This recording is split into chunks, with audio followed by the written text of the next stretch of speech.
Albert est un vieil homme sans abri, solitaire et invisible pour les passants dans une grande ville. Sa vie est marquée par des années de pauvreté et de lutte constante pour la survie. Il erre dans les rues, cherchant des morceaux de pain dans les poubelles et des endroits où il pourra trouver un peu de réconfort pour la nuit. Ses repères sont des coins isolés, des parcs ou des ruelles sombres où il peut échapper à l'agitation de la ville. Ce quotidien, fait de petites victoires contre la faim et le froid, est devenu une routine. Parfois, il aide les autres sans-abri, répare ce qui peut l'être, utilise ses maigres compétences pour créer des solutions simples à des problèmes quotidiens.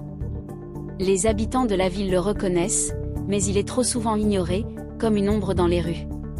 Ce n'est ni la pitié ni la compassion qu'il cherche, mais simplement un peu de dignité dans ce monde qui semble l'avoir oublié.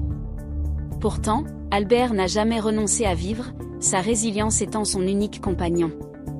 Mais au fond de lui, il n'aspire à rien d'autre qu'à l'espoir d'un jour meilleur. Un matin particulièrement chaud, alors qu'Albert traverse un quartier plus huppé, il aperçoit une voiture noire élégante, garée en bordure de route.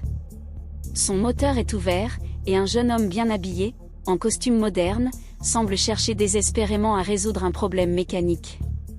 Intrigué, Albert s'approche doucement et propose son aide, même si, lui-même, il ne connaît pas ce modèle particulier de voiture.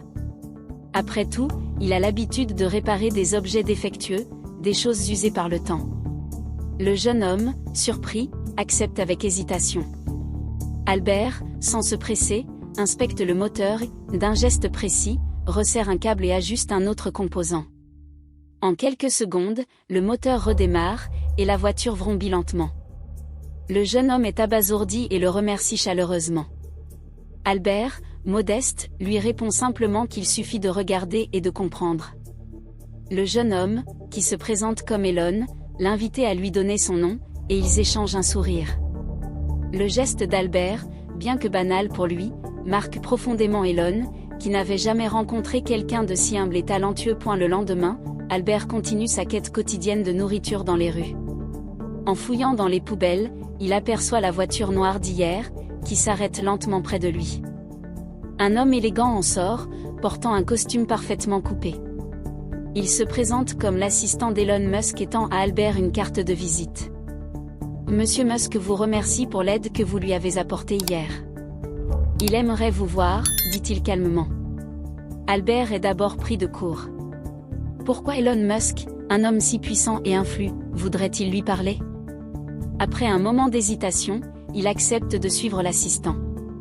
Peu de temps après, Albert se retrouve devant un grand manoir moderne, bien plus impressionnant que tout ce qu'il a pu imaginer. À l'intérieur, un hall spacieux avec des meubles en bois noble et des sculptures modernes. Elon Musk l'accueille avec un sourire chaleureux. « Bienvenue, Albert, dit-il. Je suis heureux de vous voir. Nous avons beaucoup de choses à discuter. » Elon l'invitait à s'asseoir et lui expose son idée. Il voit en Albert un homme exceptionnel et souhaite lui offrir une chance de travailler à ses côtés, de lui permettre d'utiliser ses compétences pour quelque chose de plus grand. Albert est touché, mais la proposition semble irréelle. Albert accepte finalement l'offre d'Elon, bien que toujours déconcerté. Il quitte les rues de la ville et emménage dans une villa luxueuse, un véritable château moderne, avec des équipements dernier cri. Il n'avait jamais imaginé vivre dans un tel confort. La maison est spacieuse, avec des chambres vastes et lumineuses, une piscine extérieure et des œuvres d'art accrochées au mur. Les assistants virtuels gèrent son quotidien, de la commande des repas à la gestion de la température. Albert, qui n'avait jamais connu un tel luxe, se retrouve noyé dans un flot de nouvelles expériences. Les repas sont délicieux, il n'a plus à se soucier de trouver de la nourriture, et il peut porter des vêtements neufs, faits sur mesure. Au début, il s'épanouit dans cette vie facile. Mais plus le temps passe, plus il ressent un malaise. La simplicité de sa vie d'antan, avec ses petites victoires quotidiennes et ses moments d'humanité, lui manque cruellement. Le confort matériel ne comble pas ce vide. Albert se sent de plus en plus déconnecté de cette vie qu'il n'a pas choisie, une vie qui, malgré ses apparences, lui semble dépourvue de sens. Les premiers jours de travail d'Albert sont une immersion dans un monde totalement nouveau. Il assiste à des réunions d'affaires avec Elon et d'autres collaborateurs.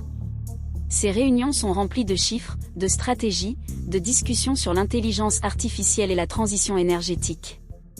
Albert est plongé dans un univers abstrait qu'il peine à comprendre. Les sujets abordés, comme les investissements ou les technologies de pointe, semblent lointains et sans importance à ses yeux. L'argent, les profits, les projets d'avenir, tout cela paraît futile comparé à la réalité qu'il a connue dans les rues.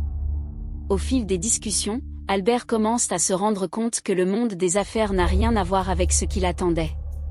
Il se sent comme un intrus dans ce monde de pouvoir et de spéculation. Les conversations qui l'entourent sont éloignées de tout ce qui lui semblait essentiel dans la vie. Il se demande si l'opportunité qu'Elon lui a donnée est vraiment celle qu'il attendait. Albert, bien qu'entouré de luxe et d'opportunités, commence à sombrer dans une forme de vide existentiel. Il n'a plus de but. Les journées se suivent, toutes semblables, et les réunions d'affaires, bien que nombreuses, lui paraissent dénuées de sens. Les projets futuristes sur lesquels il travaille ne lui apportent aucune satisfaction. Tout ce qui compte, c'est l'argent, les gains à court terme, des notions qui lui paraissent étrangères. Il ne sait plus pourquoi il se lève chaque matin. Dans les rues, sa vie avait un sens. Chaque tâche accomplie, même petite, lui apportait une forme de satisfaction. Aujourd'hui, cette satisfaction n'existe plus. Il n'a plus de combat à mener. Tout lui est donné sur un plateau, mais rien ne l'épanouit. Il regarde par la fenêtre de sa villa et se sent plus seul que jamais. Le monde dans lequel il évolue n'a rien à voir avec celui qu'il connaissait, et il commence à douter de sa place ici. Une nuit, après une longue réunion, Albert se rend sur le toit de la villa pour prendre l'air. Là, en observant la ville sous ses pieds, il se rend compte à quel point il est perdu. Il pense à la rue, au jour où sa seule préoccupation était de trouver un endroit pour dormir et un peu de nourriture. Ses défis quotidiens, bien que rudes, lui donnaient une raison de vivre. Aujourd'hui, tout cela lui semble inutile. Il se souvient des petites victoires, réparer un moteur, offrir un peu d'aide à quelqu'un dans le besoin, et surtout, ces moments de solidarité humaine. Il se rend compte que, dans ce monde de luxe, il a perdu ce qui faisait sa valeur. Il n'a pas de but, pas de mission. L'argent, les voitures de sport, les technologies dernier cri, tout cela semble si insignifiant. Le confort matériel ne l'aide pas à combler ce vide intérieur. Il se sent comme une coquille vide, errant dans un monde qui ne lui appartient pas. Albert décide finalement de quitter l'isolement dans lequel il se trouve et de retourner dans un quartier qu'il connaît bien. Il traverse les rues où il a autrefois vécu, observe les sans-abri assis sur les trottoirs, et il ressent un lien étrange avec eux. Ces gens qu'il avait toujours croisés et ignorés semblent, à cet instant, plus réels que tout ce qu'il a vu dans sa nouvelle vie. Il se sent attiré par eux, comme s'il retrouvait quelque chose qu'il avait perdu. Les visages fatigués, les regards pleins d'espoir, lui rappellent une époque où il avait un sens à sa vie. Il réfléchit à ce qu'il a laissé derrière lui, sa capacité à aider, à réparer, à partager un peu de réconfort. Et c'est ce qu'il ressent maintenant, un besoin profond de revenir à ce qui compte vraiment pour lui, loin des calculs d'argent et des objectifs d'entreprise. Cette visite dans son passé lui fait prendre conscience que sa vie doit prendre un autre tournant. Albert, le cœur lourd mais décidé, se rend chez Elon pour lui expliquer sa décision. Il le remercie pour la chance qu'il lui a donnée, mais lui annonce qu'il ne peut plus continuer à vivre dans ce monde. « Ce n'est pas ma place, Elon, lui dit-il. Je vous suis reconnaissant, mais je veux revenir à ce que j'étais avant, quelqu'un qui aide les autres, qui répare, qui rend service. » Elon, bien qu'étonné, l'écoute avec respect. Il comprend la démarche d'Albert, même si cela le surprend. Il lui rappelle que, même dans ce monde d'affaires, il peut utiliser ce qu'il a appris pour faire une différence. Mais Albert sait que la différence qu'il veut faire est ailleurs. Il a besoin de retrouver un sens, de pouvoir regarder les autres dans les yeux et de savoir qu'il les aide réellement. Ce monde de luxe et d'argent n'est pas pour lui. Avec l'argent qu'il a reçu d'Elon, Albert décide d'ouvrir un centre d'aide pour les plus démunis.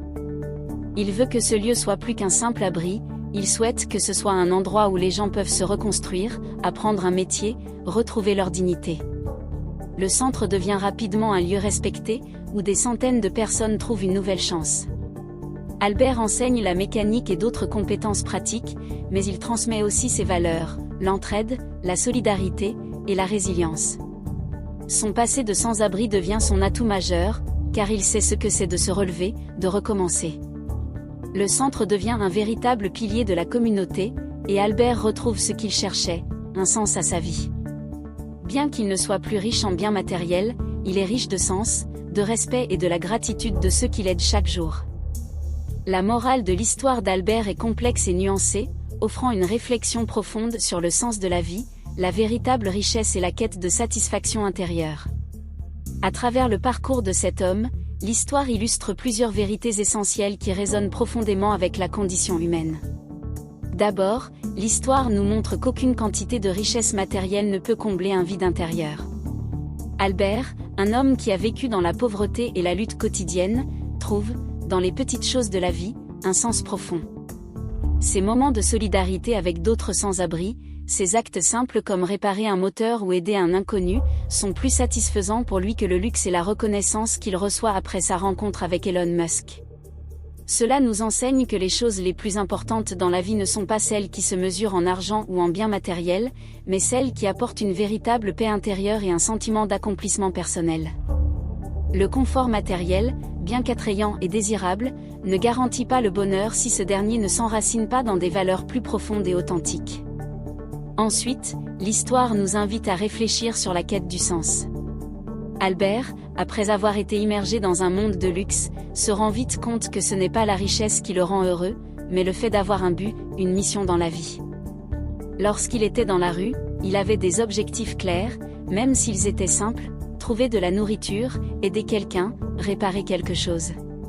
Ces petits actes, souvent considérés comme insignifiants, donnaient un sens à ses journées. L'histoire montre que même dans les moments les plus sombres, quand on est confronté à la souffrance ou à la pauvreté, il est possible de trouver un sens et un objectif. La vraie richesse réside dans la capacité à vivre selon ses valeurs et à apporter de la valeur à la vie des autres. Un autre enseignement majeur est celui de la déconnexion entre les mondes. Le passage d'Albert d'un monde de pauvreté à un monde d'opulence technologique et d'affaires soulève une réflexion sur l'aliénation que peut provoquer un tel changement. Albert se rend compte qu'il devient un étranger dans un monde qui valorise l'argent, le pouvoir et les succès matériels. Cet isolement montre que la véritable richesse, celle qui est véritablement humaine, ne se trouve pas dans les gratifications superficielles de la société moderne, mais dans la capacité à se connecter authentiquement avec soi-même et les autres. L'histoire invite à ne pas perdre de vue ce qui est essentiel: l'humanité, la solidarité et le bien-être collectif. La morale nous enseigne aussi que le véritable accomplissement ne réside pas dans la réussite individuelle, mais dans l'aide aux autres et la création d'un impact positif sur la communauté. Albert, une fois riche d'expérience et de sagesse, trouve son véritable bonheur non pas dans l'accumulation de biens ou de titres, mais dans l'ouverture d'un centre pour les démunis. En devenant celui qui aide, en transmettant ses connaissances et en redonnant à ceux qui sont dans le besoin, Albert se réalise pleinement. Cette transformation met en lumière l'idée que la véritable richesse est celle du cœur, celle qui permet de transformer la vie des autres et d'apporter un peu de lumière là où il y a de l'obscurité. La générosité, l'empathie et la volonté d'aider les autres sont des valeurs qui transcendent les barrières sociales et économiques. Enfin, l'histoire d'Albert souligne l'importance de rester fidèle à soi-même. Peu importe les circonstances extérieures, peu importe l'ampleur des changements ou des succès, l'essentiel est de ne pas se perdre dans le processus. Albert aurait pu devenir un homme d'affaires influent, mais il aurait perdu son essence, sa véritable nature. À travers sa décision de revenir à ses racines et de se consacrer à l'aide aux autres, il retrouve son véritable soi, celui qui se sent utile et connecté aux autres. Cette morale nous rappelle que, pour être véritablement heureux, il est essentiel de vivre en accord avec nos valeurs, de rester authentique et de ne jamais oublier ce qui fait de nous des êtres humains. Ainsi, la morale de l'histoire d'Albert nous rappelle que la richesse matérielle, les réussites professionnelles et la reconnaissance sociale sont des illusions si elles ne sont pas accompagnées d'un sens profond, d'un objectif qui nous dépasse et nous lie aux autres. La véritable richesse réside dans les petites choses de la vie: aider autrui, être fidèle à ses valeurs, se retrouver soi-même dans les moments difficiles. C'est en donnant de soi et en contribuant au bien-être des autres que l'on trouve la paix et l'épanouissement, loin des illusions que la société moderne pourrait nous offrir. Au final, la vie d'Albert nous enseigne que la véritable liberté réside dans le choix de vivre selon nos principes, de ne pas se laisser définir par des critères extérieurs, mais de suivre la voie de ce qui nous rend vraiment heureux et humains.